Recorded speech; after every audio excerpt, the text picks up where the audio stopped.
Alors, dans l'actualité de ce lundi 28 avril, je vous rappelle, jour de scrutin aujourd'hui, il s'est passé beaucoup de choses en fin de semaine. Pas toujours très joyeuse à jaser avec vous, là. Surtout là, cette voiture, là, cette voiture bélier là, qui a rentré une fête là, qui avait lieu à Vancouver. On va vous en parler dans quelques instants. Mais d'abord, et on le dit, là, que les derniers jours pour la campagne électorale là, qui a été assombrie par cet événement-là. Alors aujourd'hui, c'est jour de votation, donc le 28 avril, c'est à vous de décider qui formera le prochain gouvernement fédéral. Est-ce qu'on aura un gouvernement minoritaire, majoritaire? C'est difficile. Il semblerait qu'on s'oriente vers un gouvernement majoritaire, mais les derniers sondages, là, vers la fin de la semaine, là, montraient, que le Parti conservateur aurait gagné quelques points, mais c'est le Parti libéral qui est en avance, sauf que, moi, les sondages que j'ai vus en fin de semaine, ben, il y avait à peu près 4 points de différence entre les conservateurs et le Parti libéral. Alors, ce que ça veut dire que ces 4 points-là pourraient donner un gouvernement minoritaire? C'est ce qu'on ne sait pas, mais c'est vous qui décidez. Et, vous savez, le droit de vote, il y en a qui font beaucoup pour avoir le droit de vote dans différents pays, dans certains pays. Donc, c'est un droit qu'on a aujourd'hui. C'est un droit qu'il faut exercer. Donc, tous les moyens sont mis à votre disposition pour aller voter. Alors, il faut aller voter. Peu importe pour qui vous votez, ce qui est important, c'est d'aller voter. Dans notre circonscription, il y a 7 candidats et candidates. D'abord, par ordre alphabétique, là, Bernard Généreux, et l'information que je vous donne, là, je l'ai pris sur le site de Radio-Canada. Donc, Bernard Généreux, candidat du Parti conservateur du Canada, loin des projecteurs, le candidat conservateur sillonne l'immense territoire de la circonscription. À sa 6e campagne, Bernard Généreux dit vouloir rencontrer des électeurs chez eux. Rémi Massé, candidat du Parti libéral du Canada, résident à Rivière-du-Loup, l'ex-député fédéral d'Avignon, la métisse Matane-Matapétia, a fait connaître ses principaux engagements, principalement pour le développement économique régional. Diane Sénécal, candidate du Bloc québécois, sans détour, la candidate du Bloc qui avoue qu'elle souhaite l'élection d'un gouvernement minoritaire le 28 avril. Selon elle, une forte députation bloquiste permettrait au Québec d'être bien représenté. Tout comme son chef, elle refuse qu'Ottawa cède certaines parties du système de la gestion de l'offre dans une éventuelle négociation avec le gouvernement américain. Alexis Plourde, candidat du Parti vert du Canada, âgé de 35 ans, l'employé du ministère de l'Environnement du Québec, la candidate du Parti vert du Canada parle ouvertement de son trouble du spectre de l'autisme. Les autres candidats en liste, dans Côte-du-Sud, Rivière-du-Loup, Katascomique, Témiscouata, Jean-François Morin représentera le Parti populaire du Canada et Thibault Monet défendra les couleurs du Parti Rhinocéros et Isolte Leroux-Hubert, candidate du nouveau Parti démocratique. Donc, ce sont les 7 noms que vous retrouverez sur le bulletin de vote lorsque vous irez voter dans la circonscription de Côte-du-Sud, Rivière-du-Loup, Katascomique, Témiscouata. C'est le nouveau nom, la nouvelle appellation là, du comté avec le redécoupage là, qui a eu lieu il y a quelque temps. M. Généreux nous avait tout expliqué ça. Alors, ce que je viens de vous donner comme information, je l'ai pris sur le site de Radio-Canada. C'est la semaine du bénévolat qui a débuté hier, dimanche 27 avril, et qui se terminera samedi le 3 mai. Véritable pilier du dynamisme communautaire, 25 bénévoles ayant fait preuve d'une grande générosité en 2024 seront mis à l'honneur. Il y aura une fête le 30 avril là, à l'espace citoyen. Les bénévoles auront l'occasion de s'amuser entre eux tout en recevant un petit présent symbolisant la reconnaissance de la Ville pour leur engagement exceptionnel. Montmagny démontre ainsi une fois de plus que l'implication bénévole est au cœur de la vitalité de sa communauté. C'est sous le thème « En route vers le bénévolat » que se tient depuis dimanche le 27 avril jusqu'au samedi 3 mai, la semaine du bénévolat.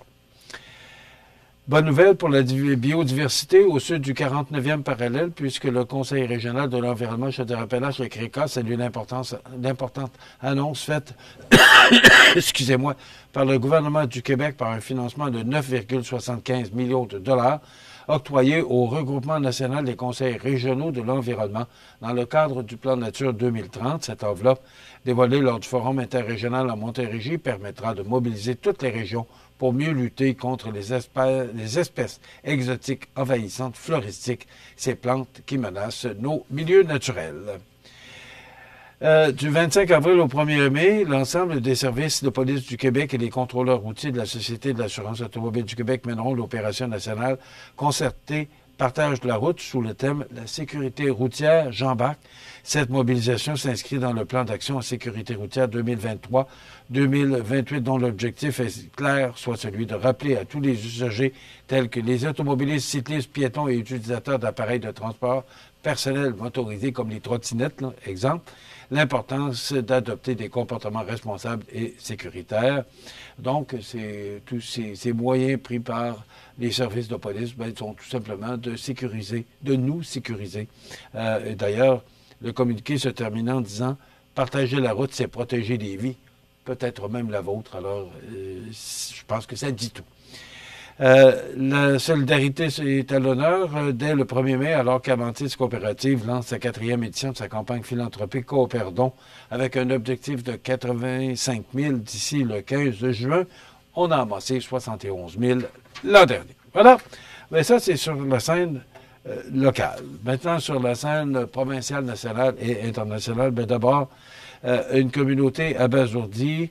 La diaspora philippine au Québec est sous le choc après l'attaque au véhicule bélier qui a fait 11 morts et plusieurs blessés lors d'un festival philippin à Vancouver samedi soir. Ce genre d'événement-là n'arrive que trop souvent maintenant. Et ce qu'on devrait mettre maintenant aux abords de ces festivals-là, c'est des blocs de ciment, s'assurer. On est rendu là, et s'assurer que les gens soient bien protégés. On ne fait pas de reproches à ces gens qui ont organisé cette fête-là. On ne peut pas prévoir que de tels événements vont se produire, mais pourtant, de plus en plus, on voit ce genre d'événements-là qui se produisent. Le chauffeur du camion qui souffrirait de troubles mentaux a foncé dans une foule lors de la fête de Lapu-Lapu du nom d'un chef autochtone qui a mené un combat contre des colons espagnols au 16e siècle. D'ailleurs, M. Singh, là, qui est chef du Parti démocratique, était sur place hier après-midi. Alors, pas besoin de vous dire qu'il a vécu l'annonce de cet événement-là avec difficulté. On le comprend. Je ne sais pas si vous avez eu l'occasion de regarder, parce que quand on dit qu'il y avait beaucoup d'événements en fin de semaine, là, 400 000 fidèles qui ont dit adieu au pape François. D'ailleurs, il y avait beaucoup de dignitaires, dont le président français Emmanuel Macron, celui de la Finlande, Alexander Stubb, Donald et Melania Trump, le président de l'Estonie, Alar Karis et le roi d'Espagne, Philippe VI, pardon, c'est écrit en chef romain. Alors, c'est Philippe VI qui regardait passer le cercueil du pape François. 400 000 personnes et ça avait lieu samedi matin à 4 heures du matin, heure de Montréal à 10 heures, donc heure de l'Europe à 4 heures du matin. Alors, je pense qu'on a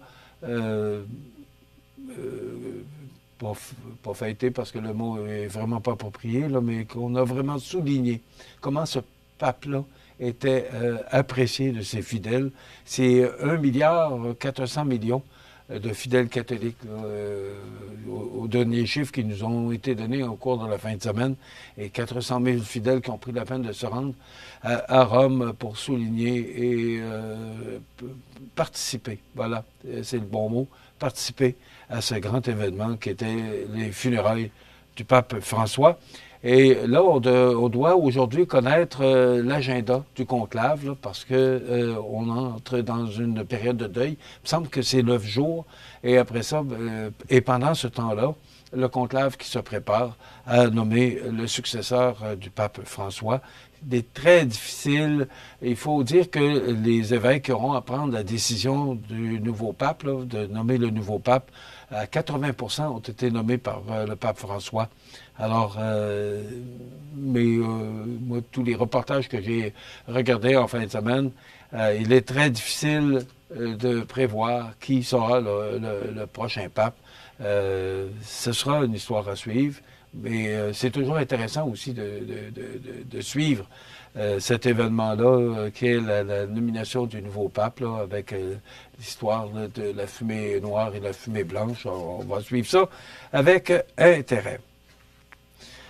Un résident, c'est sous la plume de Michael Nguyen ce matin dans le Journal de Québec, un résident de Chaudière-Appalaches qui a eu la mauvaise idée de menacer un procureur après avoir été condamné à porter un bracelet électronique dans une affaire de violence conjugale, a empiré son cas puisqu'il a écopé d'une nouvelle sentence. Pourquoi je vous parle de ça ce matin? Bien, c'est parce que ça s'est passé au palais de justice de Montmagny. En plus des menaces, entre guillemets, l'accusé a endommagé le cadre de la porte de la salle d'audience et manquait à son ordonnance de probation en troublant la paix, a commenté le juge Pierre Lortie dans les derniers jours au palais de justice de Montmagny. Juste après, il condamnait Éric Fournier, un résident de la région qui avait des problèmes de gestion de la colère, mais qui travaille depuis pour changer. Donc, c'est une histoire là, qui s'est passée au palais de justice de Montmagny récemment. Et Michael Nguyen, du Journal du Québec, fait état de cet article, de ce qui s'est passé au palais de justice de Montmagny. C'est dans le Journal du Québec de ce matin. Ben voilà, c'est presque déjà terminé pour notre émission de ce lundi. Je vous rappelle encore une fois, vous avez reçu un petit carton brun là, qui vous indique à quel endroit vous pouvez aller voter aujourd'hui. Et c'est ouvert, c'est jusqu'à 20 heures. Je pense que l'ouverture, il me semble que c'est jusqu'à 20 heures que vous pouvez aller voter. Et après ça, ben, on va suivre avec intérêt d'abord l'élection dans notre comté, qui est Côte-du-Sud, Rivière-du-Loup, Katascomique et Témiscouata, et bien sûr à l'échelle nationale, à l'échelle du Canada. On va suivre ça avec intérêt. Demain, Martine Letourneau nous parle des matières refusées dans le bac bleu, et on reçoit Joël Croteau, président de la Ligue olympique de Montmagny. Ça complète. Je vous souhaite une belle journée. À demain.